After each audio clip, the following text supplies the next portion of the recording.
The elevator doors slid shut with a metallic whisper, trapping me between floors 23 and 24 of the TechFlow Solutions building. But it wasn't the mechanical failure that made my heart stop. It was the conversation echoing through. The emergency intercom that someone had accidentally left open in the conference room above. Before we jump back in, tell us where you're tuning in from, and if this story touches you, make sure you're subscribed, because tomorrow I've saved something extra special for you. Jake, sweet, but let's be realistic. Emma's voice drifted down, crystal clear and devastating. 3 years with a junior developer who splits dinner bills and shops at Target. I'm 25. I can't waste any more time on someone who'll never give me the life I deserve. The stranger's voice that responded made my blood run cold. Hey, so, you're really going through with it? Dating Davidson Properties heir? Emma's laugh was like glass breaking. Ryan Davidson doesn't even know I exist yet, but he will. I've done my research. His family owns half of West Hills. He's been posting on social media about looking for someone genuine after his last breakup. I can be genuine. The elevator lurched back to life, but I remained frozen, listening to the woman I'd been. Planning to propose to systematically dismantle our entire relationship with the cold precision of a business transaction. 3 hours earlier, I had been sitting in Riverside Coffee, our usual Thursday morning spot, watching Emma scroll through her phone with an expression I couldn't quite read. The barista called out her name for the oat milk latte I'd ordered. For her, and she didn't even look up. This had become our new normal, me trying to connect her somewhere else entirely. Emma, I said gently, sliding the cup across the small wooden table. You seem distracted lately. Everything okay at work? She finally glanced up, and for a moment, I saw something flicker across her face. Guilt. Maybe your frustration. Works. Fine, Jake. Just thinking about the future, you know? I reached across the table to touch her hand, the way I had thousands of times before. Our future. The pause that followed lasted exactly 3 seconds too long. Sure, she said, but her eyes had already returned to her phone screen. I noticed she was scrolling through Instagram profiles of people I didn't recognize. Successful-looking people in expensive clothes, standing in front of luxury cars and sprawling houses. Remember when we used to plan road trips to the coast? I asked, trying to recapture something that felt like it was slipping away. You said you wanted to open a little bookstore cafe in Cannon Beach someday. Emma's smile was polite but distant. People change, Jake. Dreams evolve. I wanted to ask what her dreams had evolved into, but something in her tone warned me off. Instead, I watched her fingers dance across her phone screen, double-tapping photos of strangers living lives we couldn't afford. The coffee grew cold. Between us, while she disappeared deeper into a world I apparently wasn't part of. I should get to work, she said abruptly, standing and gathering her purse. Thanks for the coffee. She leaned down to kiss my cheek, a perfunctory gesture that felt more like a dismissal than affection. As she walked away, I noticed she'd left the latte untouched. Something that would have been unthinkable 6 months ago, when she'd declared it the best part of her morning routine. The rest of my day at TechFlow had been a blur of code reviews and debugging sessions, but I couldn't shake the feeling that something fundamental had shifted. Emma and I had met during our junior year at Portland State, in a statistics class. Neither of us wanted to take. She'd been struggling with the material, and I'd offered to help during study sessions at the library. Those late nights surrounded by textbooks and coffee cups had been some of the happiest of my life. Back then, Emma had dreams that sparkled with possibility rather than dollar signs. She wanted to travel to small towns and document their stories. Maybe write a book about the America that existed beyond big cities and corporate offices. She talked about making a difference, about finding meaning in work that mattered. I fell in love with her passion long before I fell in love with her. Smile. After graduation, we'd both landed jobs at TechFlow in development, her in marketing. We'd celebrated with cheap champagne in my studio apartment, talking about building something together, about being partners in every sense of the word. Emma had been excited about her entry-level position, seeing it as a stepping stone toward eventually starting her own creative agency. But somewhere along the way, those dreams had transformed into something harder and more calculating. She started reading business magazines instead of novels, following lifestyle influencers instead. of journalists. She began making comments about our friends, who'd made it, the ones with corner offices and luxury apartments, with a longing that made me uncomfortable. Look at Sarah's engagement ring, she'd said just last week, showing me a social media post. Her fiancé works in investment banking. That's what real security looks like. I tried to joke it off. Good thing I love you for your mind, not your jewelry expectations. But Emma hadn't laughed. Instead, she'd looked at me with something that might have been pity. Jake, don't you ever want more? Don't you ever think about what we could have if we just aimed higher? The question had haunted me because the truth was complicated in ways Emma couldn't imagine. I did think about having more not for myself, but for the people who needed it most. The foundation my family had quietly supported for years was always in need of additional funding. Children's programs at Oregon Children's Hospital could expand with the right resources. The scholarship fund that had helped kids like Marcus get through college could reach more deserving students. But Emma didn't know about any of that. She didn't know that the modest lifestyle I maintained was a choice, not a limitation. She didn't know that the man she was planning to leave for security already had more than she'd ever dreamed of and was planning to give most of it away. As I sat in that broken elevator, listening to her dissect our relationship like a failed business venture, I realized that Emma had already made her choice. She wasn't just leaving me for Ryan Davidson's money, she was leaving me for the person she'd decided to become.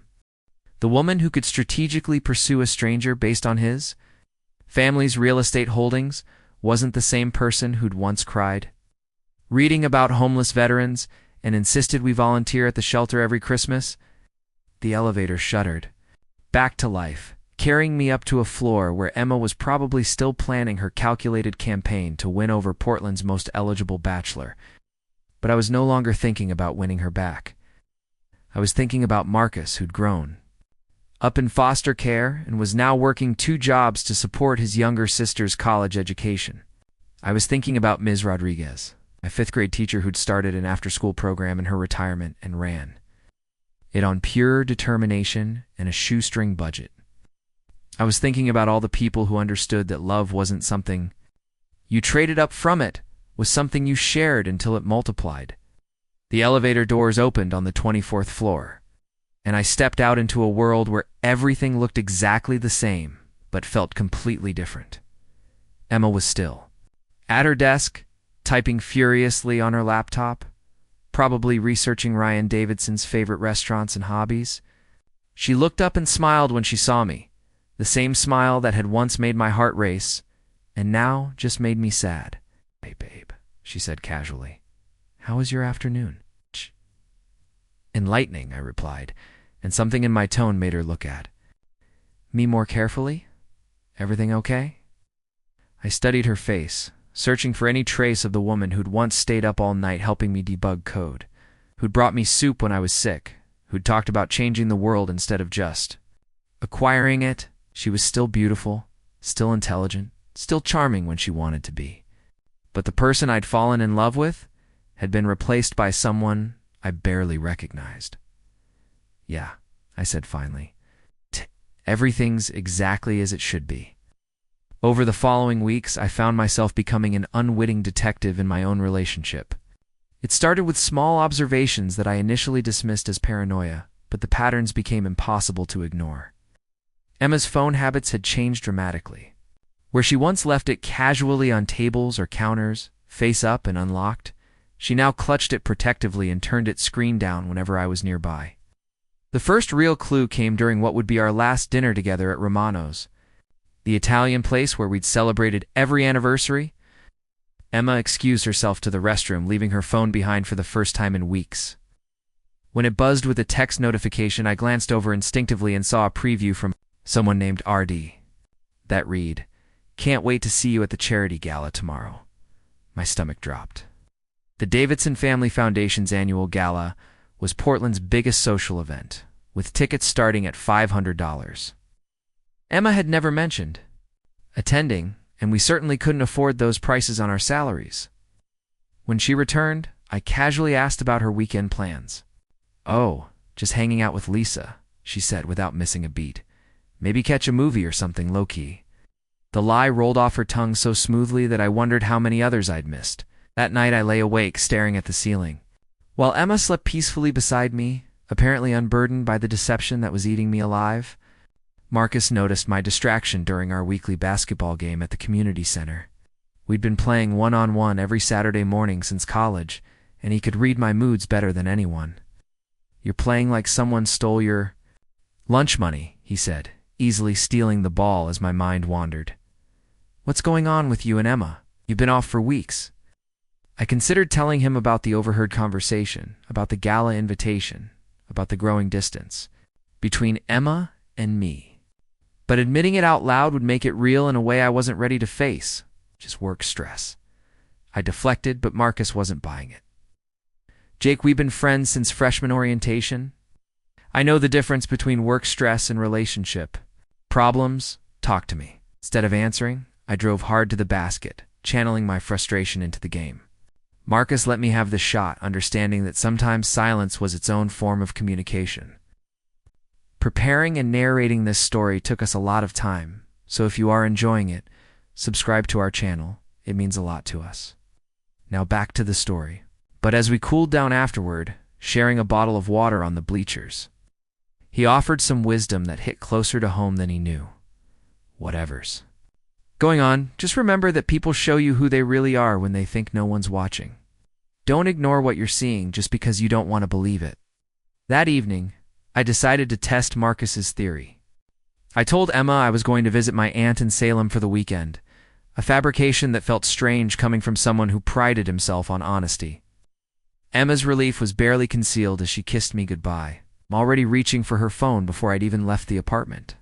Instead of driving to Salem, I parked across the street from her building and waited. 3 hours later, a black BMW pulled up, and Ryan Davidson stepped out. I recognized him from the society pages and business journals, but seeing him in person was different. He was everything I wasn't: polished, confident, and wearing a watch that probably cost more than my annual salary.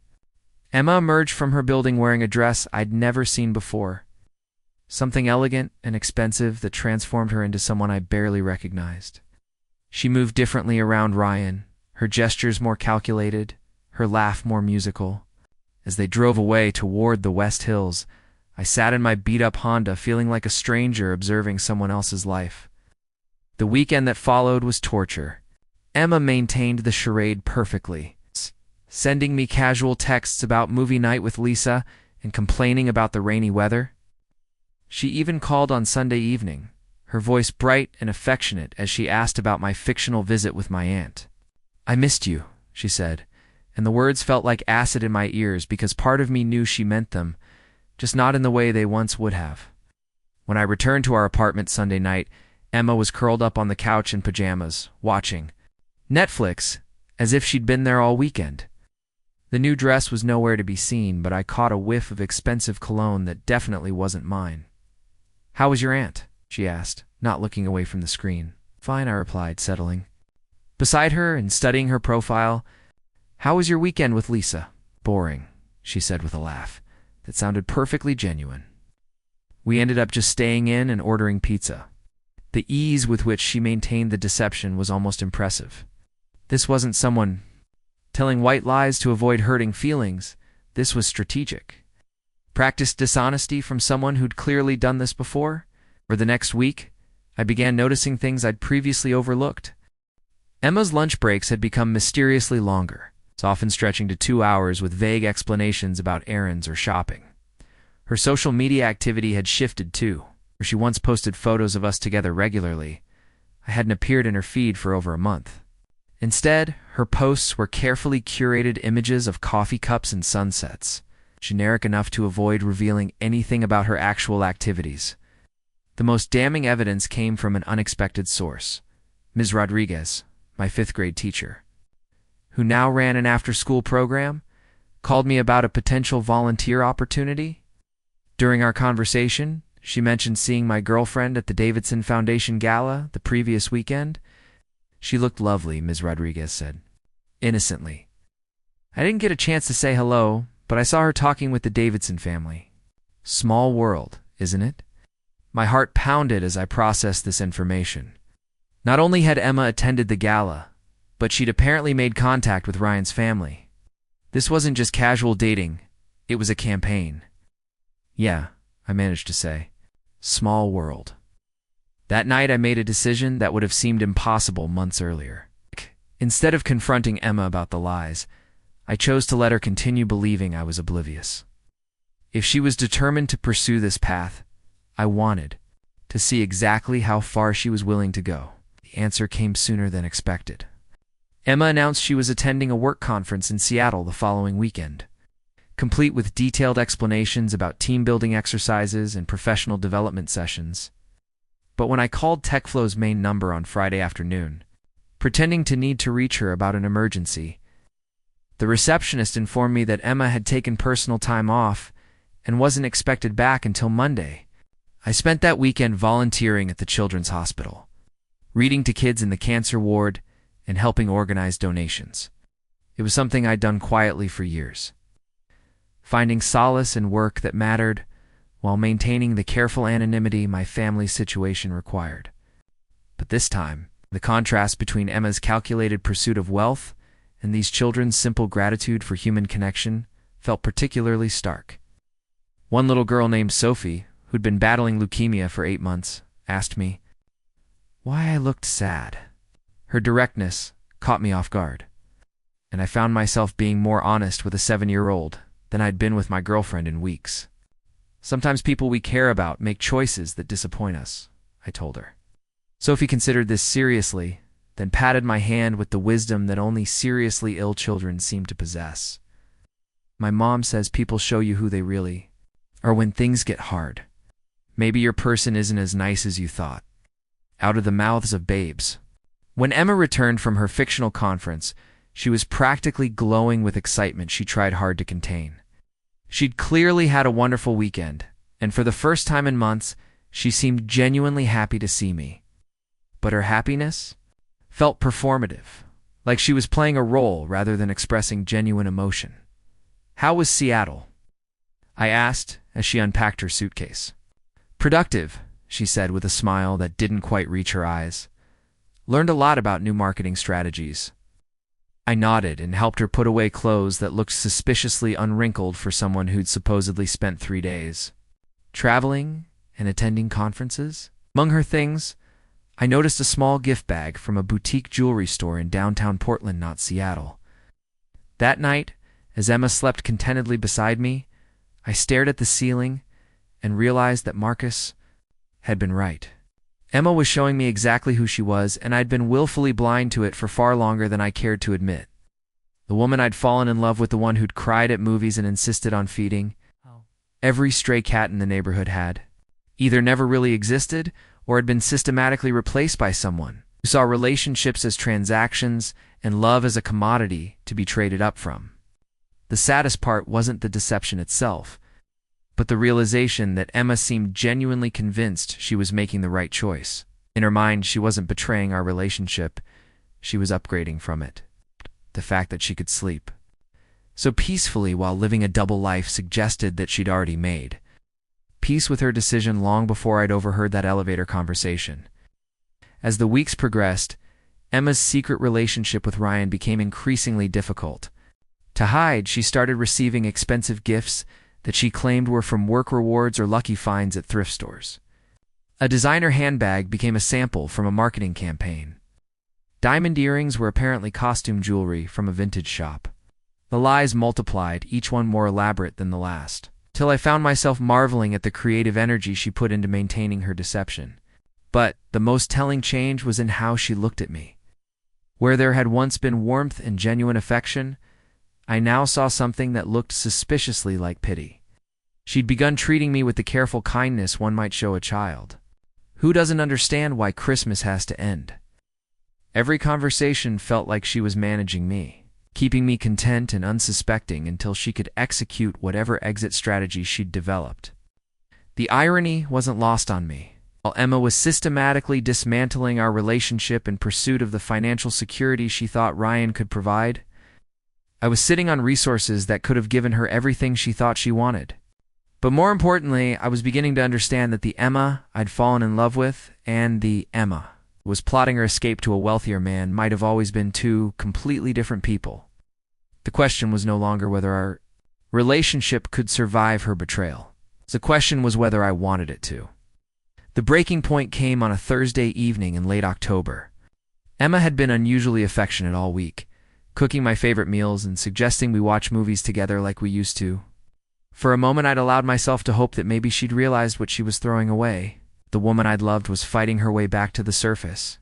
But then her phone rang during dinner, and I heard her answer with a bright, "Hey, gorgeous," before quickly stepping into the bedroom and closing the door. When she returned 10 minutes later, her cheeks were flushed and her eyes were sparkling. With an excitement she tried to hide. "Sorry about that," she said casually. "We're call about tomorrow's presentation."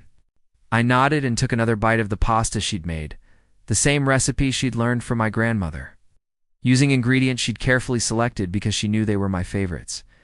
The tender gesture felt like a goodbye meal, and I suddenly understood that Emma's unusual affection this week hadn't been about reconciliation. It had been about easing her guilt as she prepared to end things. "Emma," I said quietly, setting down my fork, "is there something you want to tell me? For just a moment?" Her mask slipped, and I saw something that might have been regret flash across her face, but it was gone so quickly I might have imagined it. "What do you mean?" "Shh," I asked, but her voice was slightly higher than normal, the way it got when she was nervous. Is there something about us, about our relationship, that you want to discuss?" The pause that followed felt endless. Emma looked at me across the table, this woman who'd shared my bed and my dreams for 3 years, and I could see her calculating whether honesty or continued deception served her better. The fact that it was even a calculation told me everything I needed to know. "Jake," she said finally, her voice gentle but firm, "I think we need to talk." I'd been expecting this moment for weeks, but hearing those words still felt like a physical blow. Not because I didn't know what was coming, but because they confirmed that the woman I'd loved had chosen ambition over authenticity, financial security over emotional truth. "Okay," I said simply, "let's talk." But as Emma gathered her thoughts, preparing to deliver whatever carefully rehearsed speech she'd developed, I realized that I no longer wanted to hear her explanations or justifications. I already knew everything I needed to know about who she'd become and what she valued. The conversation we were about to have would just be the formal conclusion to something that had already ended the moment she decided I wasn't enough. What? She didn't know what she couldn't have known. That her decision to leave me for Ryan Davidson's money was about to set in motion events that would change not just our lives, but the lives of hundreds of children who needed medical care, educational opportunities, and hope for their futures. Emma thought she was trading up from a small life to a bigger one. But she was actually trading away the chance to be part of something truly meaningful for the hollow satisfaction of material wealth she'd convinced herself mattered more than love. The conversation that followed would be brief and civilized, full of the polite language people use when they're dismantling shared dreams. But for me, it would mark the beginning of understanding what it really meant to choose love over money, not just in romantic relationships, but in how we decide to live our lives and spend our resources. Emma was about to get exactly what she thought she wanted, and I was about to show her what it looked like when someone chose to give away everything she was fighting so hard to acquire. The breakup conversation unfolded exactly as I'd expected it would: polite, civilized, and completely dishonest. Emma sat across from me at our kitchen table, her hands folded carefully in front of her, delivering what was clearly a rehearsed speech about growing apart and wanting different things in life. "We've been together since college, Jake," she said, her voice steady and reasonable. "Sometimes people just evolve in different directions. I think we both know this hasn't been working for a while." I listened to her carefully chosen words, marveling at how she managed to rewrite our entire relationship history without technically lying. According to Emma's version of events, our problems were mutual and inevitable, a natural drift rather than a calculated abandonment. She never mentioned Ryan, never acknowledged the months of deception, never admitted to the systematic dismantling of what we'd built together. "I think you're right," I said quietly, and something flickered across her face. Surprise, maybe, or disappointment that I wasn't fighting for us. "We do want different things." The relief in her eyes was unmistakable. She'd been prepared for tears, for pleading, for the messy emotional breakdown that would have made her feel important, even as she left. My calm acceptance clearly wasn't the script she'd anticipated. "I'm glad you understand," she said, reaching across the table to touch my hand in a gesture that felt more like a business handshake than an intimate goodbye. "I hope we can still be friends." The word hung in the air between us, absurd in its casual dismissal of 3 years of shared dreams and whispered promises. But I nodded anyway, because what was the point of arguing with someone who'd already mentally moved on to her next chapter? Emma moved out the following weekend with efficiency that suggested she'd been planning this transition for months.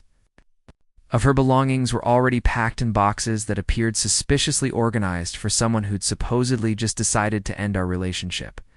She took the coffee maker we'd bought together for our first apartment, the framed photos from our trip to the Oregon coast, and the plant we'd rescued from the clearance section of Home Depot and nursed back to health over 2 years. What she left behind were the books I'd given her, the mixed CDs from our early dating days, and a drawer full of t-shirts from causes we'd supported together: the animal shelter, the food bank, the literacy program where we'd volunteered on weekends. It was as if she was shedding not just our relationship, but the entire version of herself that had cared about anything beyond personal advancement. "I'll be staying with Lisa for a while," she said, as she loaded the last box into her car, "till I figure out my next steps." I knew this was another lie. Lisa lived in a studio apartment, barely big enough for one person. And Emma's boxers were too numerous and too organized for someone planning to crash on a friend's couch. But I just nodded and wished her well, playing my part in the fiction she needed to maintain. After she drove away, I sat in our suddenly empty apartment, surrounded by the negative spaces where our shared life used to exist. The silence was profound, but it wasn't the devastating heartbreak I'd expected. Instead, it felt like waking up from a dream I hadn't realized was a nightmare. The next few weeks passed in a strange bubble of normalcy. At work, Emma and I maintained professional courtesy, greeting each other in the hallways with polite smiles and discussing project deadlines as if we were merely colleagues who'd never shared anything more intimate than quarterly reports. She was good at compartmentalizing. I had to give her that. But I could see the changes in her that others might have missed. Her wardrobe had upgraded significantly, featuring pieces that definitely weren't available on a marketing coordinator's salary. Her lunch breaks grew longer and more frequent. She developed a habit of checking her phone with the secretive smile of someone living a double life. Marcus noticed the changes too, though he attributed them to post-breakup confidence rather than a new relationship. "Emma's looking good," he commented one afternoon as we grabbed coffee from the break room. "Seems like the split was the right call for both of you." "Yeah," I agreed, watching Emma through the glass conference room door as she laughed at something on her phone screen. She seems happy. She did seem happy in a way that was both gratifying and heartbreaking. This was Emma at her most. Radiant, confident, stylish. Glowing with the satisfaction of someone who believed she'd successfully navigated her way to a better life. The fact that her happiness required erasing me and everything we'd shared was a detail she seemed to have made peace with. Oh. The real test of her new priorities came 3 weeks later, when TechFlow announced layoffs affecting 20% of the development team. The news hit the office like a shockwave, and even though my position was secure, I watched my colleagues, people with mortgages and families and student loans, face the possibility of unemployment with genuine fear. Emma's response was illuminating. While others organized potluck dinners for affected families and started a company-wide fundraiser for those losing their health insurance, Emma focused solely on distancing herself from anyone whose job security was questionable. I watched her carefully avoid conversations with developers who'd been marked for elimination, as if their misfortune might be contagious. "It's awful, of course," she said when Lisa asked about the layoffs during a lunch break I happened to overhear. "But honestly, it just reinforces why I made the changes I did.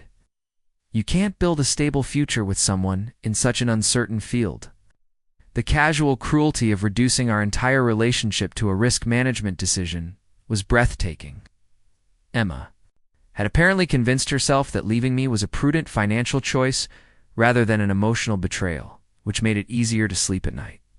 But the universe has a way of testing our convictions. and Emma's test came in the form of Ryan Davidson himself. I first saw them together publicly at Riverside Coffee, our old spot, on a Tuesday morning when I'd stopped in before work. They were seated at the corner table, the same one where Emma and I used to dream up weekend plans, and Ryan was exactly as I imagined he would be. Well-dressed, self-assured, and completely glued to his phone as Emma tried to draw him into a real conversation.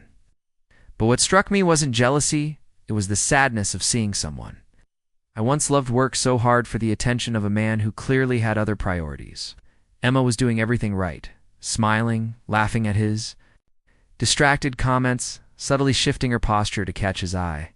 But Ryan never gave her more than a passing glance before his focus returned to the glowing screen in his hand. "Jake," Emma's voice broke into my thoughts. She'd spotted me across the cafe. I watched as her expression cycled through. A storm of emotions, surprise, guilt, a flicker of defiance, and then a brittled cheerfulness that was hard to witness. "Hi, Emma," I said, walking over. Avoiding them would have been more awkward than facing the moment head-on. "This is Ryan," Emma said, her hand resting on his arm like a claim. "We used to work together.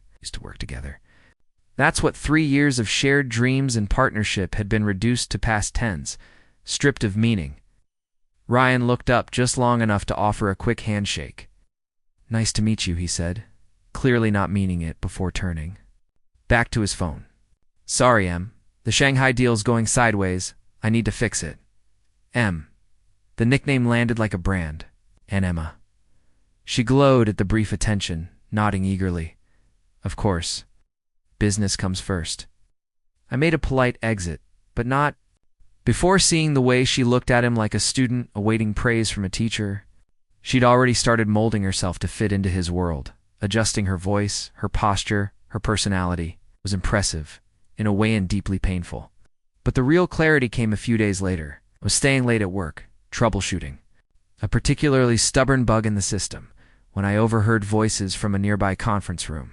The building was mostly empty, and the silence carried sound easily. "The thing about Jake," Emma said, "is that he's one of those genuinely good guys. Maybe too good. It's sweet, but not very." Realistic, Ryan laughed. "Sounds like he can't afford to be practical." "Being generous is easy when you have nothing to lose." "Exactly," Emma replied, relief evident in her voice. "I used to love that about him. His idealism was kind of cute when we were 22. But at some point, you have to be practical. You have to grow up." "You made the right call," Ryan said smoothly. "My dad always says charity is for people who've already secured their own future. Everything else is just for show." Their voices faded as they continued talking, but I didn't need to hear more. It wasn't just that Emma had chosen someone else, it was that she'd rewritten our entire relationship, discarding everything we once believed in. The woman who once wanted to spend Christmas giving presents to kids in foster care was now dismissing generosity as childish. But the deepest betrayal wasn't of Mitt, was of herself. She was tearing down parts of who she used to be just to fit into Ryan's version of success. And in that moment, I didn't feel broken anymore. I felt free. She had made her choice. Now I would make mine. The next morning, I did something I hadn't done in months. I called my father. Picked up on the second ring, his voice cautious but warm. "Jake, this is a surprise. How are you?" "I'm good," I said, and for once, I meant it. "I'm ready to talk about the foundation. I think it's time the world knew who I really am." There was a pause, heavy with unspoken emotion. "You're sure?" he asked. "Once we go public, there's no going back." I thought of Emma, probably sipping coffee with Ryan somewhere polished and expensive, still believing she'd traded up. I thought of the kids at the hospital who needed funding. Of Marcus's sister, brilliant and stuck without tuition. Of Ms. Rodriguez and her after-school program scraping by on hope alone. "I'm sure," I said. "It's time to do something meaningful with this money. The kind of good that lasts." And for the first time since Emma walked out of my life, I felt like I was walking back into my own. The announcement came that December, on a Thursday morning, with all the quiet command of someone who owned the building. In TechFlow's conference room, 50 employees gathered for what they assumed was just another company update. My father stood at the front, adjusting the microphone. "Good morning," David Martinez said, his voice calm and commanding. "Here to talk about TechFlow's future and to introduce someone many of you already know." Faces across the room shifted, confused, intrigued. Few could understand why the founder of Martinez Technologies, a man whose name was etched into buildings across the Pacific Northwest, was addressing a small software firm like ours. Emma sat in the third row, her hair perfectly styled, her attention sharp and ready. Colleagues leaned toward each other, whispering guesses. 6 months ago, my father continued, Martinez Technologies quietly acquired TechFlow Solutions as part of a long-term vision. What you may not know is that this move was suggested by someone who not only understood your technical strengths, but deeply believed in the unique culture you've created here. There was a visible shift in the room. People leaned in. Acquisitions usually meant downsizing, but this sounded different. "And that person," he said, pausing for just a beat, "has been working among you for the last 2 years. Not as an executive, but as one of you. He's been instrumental in identifying the talent and potential that made TechFlow an attractive investment." I felt Marcus's eyes on me from across the room. He'd always been perceptive, and I could see him starting to piece together the implications of my father's carefully chosen words. "Jake Martinez," my father said, turning toward me with the pride that had been absent from our relationship for too many years, "would you please join me?" The silence that followed was absolute. 50 people processing the same impossible equation, Jake. It's the quiet developer who split lunch bills and drove a 10-year-old Honda, sharing a last name with one of Oregon's most prominent business families. I walked to the front of the room with steady steps, feeling the weight of every gaze tracking my movement. When I reached the microphone, I looked out at faces displaying various stages of shock, confusion, and dawning understanding. Emma's expression was frozen in a mask of polite attention, but I could see the calculations running behind her eyes. She was smart enough to understand immediately what this meant, not just for the company, but for every assumption she'd made about our relationship and her decision to end it. "Hi, everyone," I said, my voice carrying clearly through the sudden silence. "I know this is unexpected. For the past 2 years, I've had the privilege of working alongside all of you while maintaining some privacy about my family background. That privacy served a purpose. It allowed me to understand TechFlow's culture and capabilities without the complications that sometimes come with family wealth." I paused, letting the reality settle over the room. With a mixture of amazement and recognition, as if pieces of a puzzle were finally clicking into place. Lisa, Emma's closest friend at work, had gone pale and was staring between Emma and me with obvious concern. "Today marks a new chapter for TechFlow," I continued. "As part of the Martinez Technologies family, this company will have access to resources that will allow us to take on larger projects, expand our team, and pursue innovations that weren't possible as an independent operation." The questions came quickly after that. Colleagues who'd shared coffee breaks and complained about deadlines with me for 2 years suddenly found themselves addressing the son of their new owner. The dynamic shift was immediate and uncomfortable, but necessary. But I was watching Emma throughout the Q&A session, studying her face as she processed not just the revelation of my identity, but its implications for every choice she'd made over the past 6 months. She sat perfectly still, her professional composure intact. The meeting dispersed with the buzzing energy that comes from gossip-worthy news, but Emma remained seated as others filed out, her hands folded tightly in her lap. When the room finally emptied, except for us, she looked up at me with an expression I couldn't quite read. "Jake," she said quietly, "can we talk?" "Of course," I replied, though something in her tone warned me that this conversation would be different from our polite breakup discussion. She waited until the last person had left, and the door had closed before standing and walking to where I remained near the front of the room. Her movements were careful, controlled, as if she was trying to manage a situation that had suddenly become much more complicated than she'd anticipated. "How long?" she asked simply. "How long what? How long have you been lying to me?" Her voice was steady, but there was an edge underneath that I'd never heard before. 2 years of living together, sharing everything, and you never thought to mention that your family owns half of Portland? The accusation hung between us, and I realized that Emma was doing what she did best, framing the narrative to make herself the victim.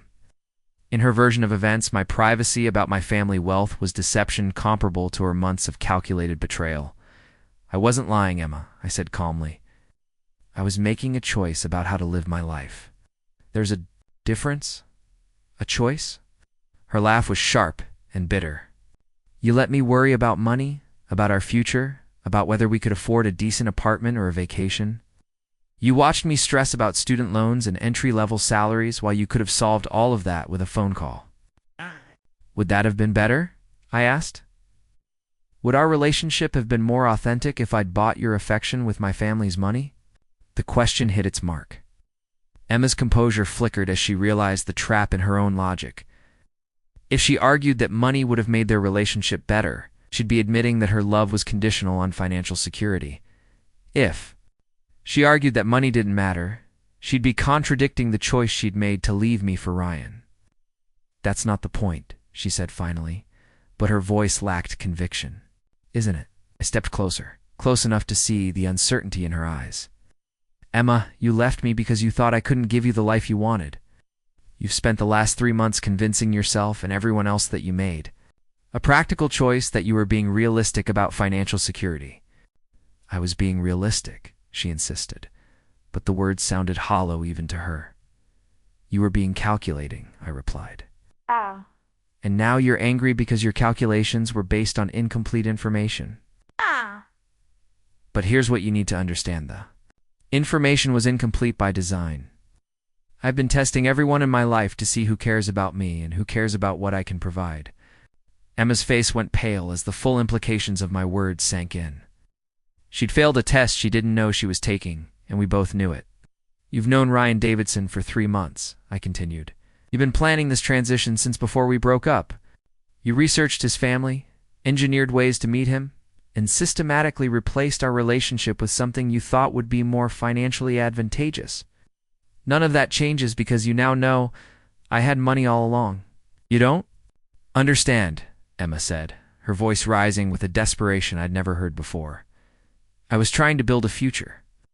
I was trying to be practical about what? About love being a luxury you couldn't afford with someone you thought was poor. I shook my head. Emma, you've shown me exactly who you are when you think someone can't offer you what you want. That doesn't change because my bank account has more zeros than you realized. The fight went out of her suddenly, replaced by something that looked like defeat. She sank into one of the conference room chairs, her perfect posture finally collapsing under the weight of her choices. What happens now? She asked quietly. Now you live with the consequences of your decisions, I said. Not unkindly, but without the gentleness I might have offered months earlier. You chose Ryan because you thought he could give you a better life. That choice doesn't become invalid because you found out I could have given you a different one. And us? The question was barely a whisper. There is no us, Emma. There hasn't been for months. Made sure of that when you decided I wasn't enough. I moved toward the door, but her voice stopped me. Jake, wait. She looked up at me with tears threatening at the corners of her eyes. I made a mistake. A terrible mistake. Can't we know? I said firmly. Because this isn't about money, Emma. It's about character, and you've shown me yours. As I left her sitting alone in the conference room, I felt something I hadn't experienced since our relationship began to deteriorate. Peace. Not the hollow satisfaction of revenge, but the deeper contentment that comes from finally understanding the truth about someone and accepting it completely. Emma had made her choice based on what she thought she knew about our respective futures. The fact that she'd been wrong about my financial situation didn't change the fundamental calculation she'd made that love was less important than security, that relationships were transactions to be optimized rather than bonds to be honored. Meanwhile, Ryan Davidson was probably planning their next expensive dinner, completely unaware that his girlfriend's ex-boyfriend had just been revealed as someone whose family wealth made the Davidson real estate fortune look modest by comparison. The irony would have been amusing if it weren't so tragic. That evening, I met with my father and the Martinez Technologies legal team to finalize plans that had been months in the making.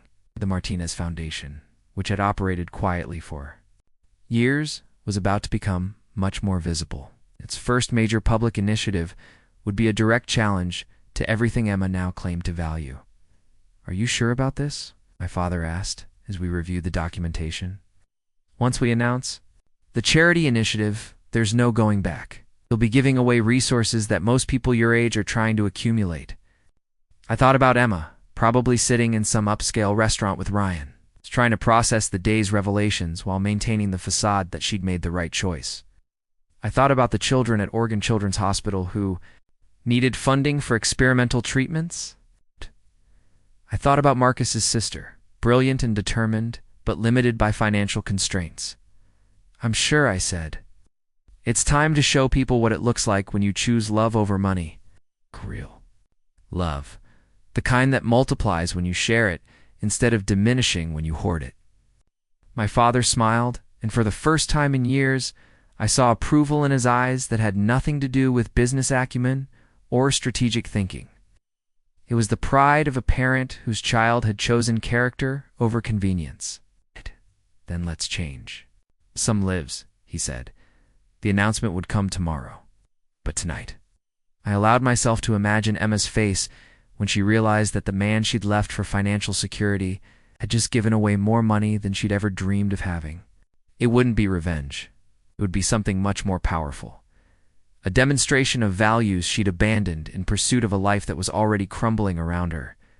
The press conference was scheduled for 10 a.m. on a crisp January morning in the main auditorium of Oregon Children's Hospital. Local media had been intrigued by the mysterious announcement from Martinez Technologies about a transformative philanthropic initiative. But none of them expected what was about to unfold.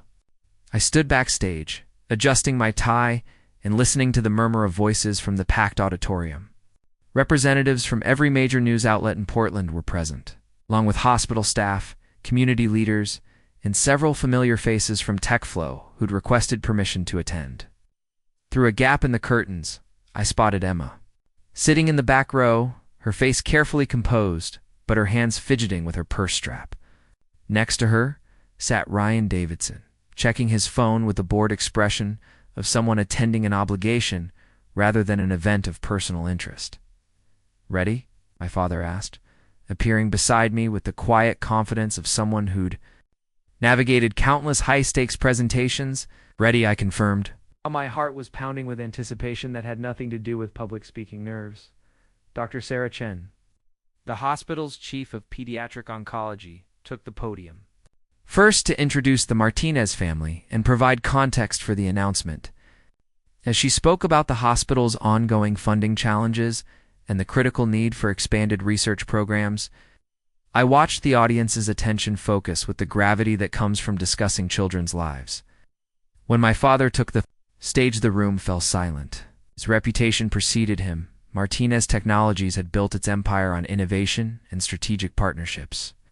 But this was his first major public philanthropy announcement. 27 years ago, he began, my son Jake was born in this hospital. The pediatric team here saved his life when complications arose during delivery, and my family has never forgotten that debt. Today, we're here to honor that legacy and create a new one. He gestured toward the curtain where I waited. "Jake, please join me." As I walked onto the stage, I caught sight of Marcus in the audience, his face split by a grin of pure pride. Ms. Rodriguez sat in the front row, her eyes already glistening with tears as she began to understand what was happening. 6 months ago, I said, taking the microphone, I made a decision to step back from my family's business operations and dedicate my resources to causes that matter. Today I'm announcing the establishment of the Martinez Foundation for Children's Futures. With an initial endowment of $200 million, the auditorium erupted in applause, but I held up a hand to continue. This foundation will focus on 3 primary areas: medical research and treatment for pediatric diseases, educational scholarships for underprivileged students, and community programs that support children and families in crisis. I paused, letting the magnitude of the commitment settle over the room. In the back, I could see Emma's face had gone completely pale, while Ryan had finally looked up from his phone with sharp attention. "The first initiative," I continued, will be a $50 million expansion of Oregon Children's Hospital's research facilities. Funding that will allow Dr. Chin's team to pursue experimental treatments that could save hundreds of lives over the next decade. Dr. Chen stood to acknowledge the announcement, her composure professional despite the tears streaming down her face. This gift will revolutionize pediatric cancer treatment in the Pacific Northwest, she said. We'll be able to offer hope to families who previously had none. But I wasn't finished. The second initiative will establish the Martinez Educational Excellence Program, providing full college scholarships to 500 students annually with priority given to first-generation college students and those from foster care backgrounds. I looked directly at Marcus as I spoke, seeing his understanding and gratitude. His sister would be among the first recipients, her brilliant mind finally free to pursue graduate studies without the burden of financial worry. The third initiative, I said, will support Ms. Rosa Rodriguez's after-school program in 50 similar community programs across Oregon, ensuring that children have safe spaces for learning and growth regardless of their family's economic circumstances. Ms. Rodriguez was openly crying now, her hands pressed to her mouth in disbelief.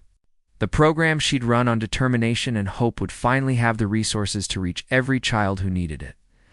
Together, these initiatives represent a fundamental belief that real wealth isn't measured by what we accumulate, but by what we contribute.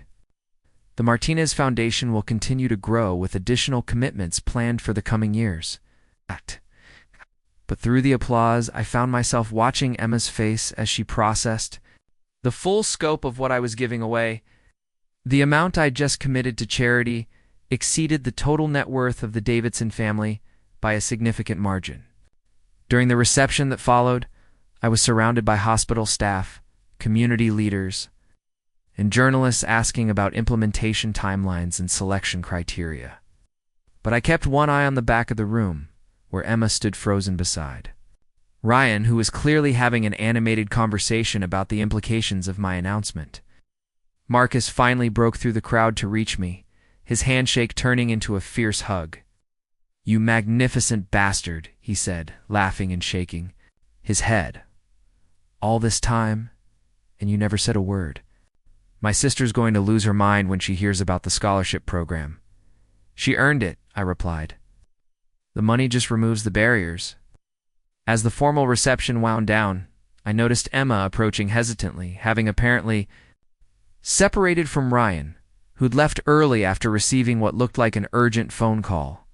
"Jake," she said quietly when she reached me. "Could I have a moment?" We stepped outside onto the hospital's covered terrace, away from the lingering crowd. Emma stood with her arms wrapped around herself, looking smaller somehow than she had. "In months? $200 million, she said finally. "You just gave away $200 million. "I did. That's more money than most people see in 10 lifetimes. "It is." She was quiet for a long moment, staring out at the city skyline. "I don't understand you," she said finally. "I've never understood you." "I know. Ryan thinks you've lost your mind. He says no rational person gives away that kind of wealth for the sake of charity cases and bleeding hearts." Ow. I wasn't surprised. Ryan's worldview couldn't accommodate the idea that someone might choose purpose over profit, meaning over accumulation. "What do you think?" I asked. Emma was quiet for so long I thought she might not answer. When she finally spoke, her voice was barely above a whisper. "I think I never really knew who you were, and I think I forgot who I used to be." There was something in her tone that reminded me briefly of the woman who'd once insisted we spend our weekend volunteering at the animal shelter, who'd cried reading about families losing their homes to medical debt. But that person felt like a character from a story I'd read long ago. "It's not too late to remember," I said gently. She looked at me then, really looked at me, and I saw a recognition in her eyes, not of who I was, but of who she'd become, and what she'd traded away. "Yes, it is," she said sadly. "Some choices can't be undone, Jake. Some bridges can't be rebuilt. We was right, and we both knew it. Too much had changed, too many fundamental values had been abandoned." But as she walked away, disappearing into the parking garage, where Ryan's BMW was notably absent, I felt something unexpected: gratitude. Emma's choice to leave me for money had forced me to examine my own relationship with wealth and purpose. Her betrayal had clarified my values in ways that comfort and security never could have. Trying to trade up to a better life, she'd accidentally given me the push I needed to create a meaningful one. 6 months later, the first Martinez Foundation. Scholarships were awarded to 30 students, including Marcus's sister, who cried when I personally delivered the news. The hospital's new research wing broke ground on schedule. Ms. Rodriguez's after-school program had expanded to serve 3 times as many children. Emma had left TechFlow shortly after the press conference, taking a position with a marketing firm in Seattle. I heard through mutual friends that her relationship with Ryan had ended badly when his family's financial troubles became public knowledge. Apparently, their real estate empire was built on over-leveraged properties and creative accounting. As for me, I discovered that giving away money was infinitely more satisfying than accumulating it. Each scholarship awarded, each research breakthrough funded, each child given hope through our community programs added something to my life that no bank balance ever could. Emma had chosen money over love, believing that security and status would bring her happiness. I'd chosen love over money, not romantic love, but the deeper love that connects us to humanity's needs and potential. In the end, we both got exactly what we'd chosen. Emma got her wealth-based relationship and learned what it was worth when the wealth disappeared. I got the chance to discover that real fortune isn't something you keep, it's something you share. Up next, you've got 2 more standout stories right on your screen. If this one hit the mark, you won't want to pass these up. Just click and check them out.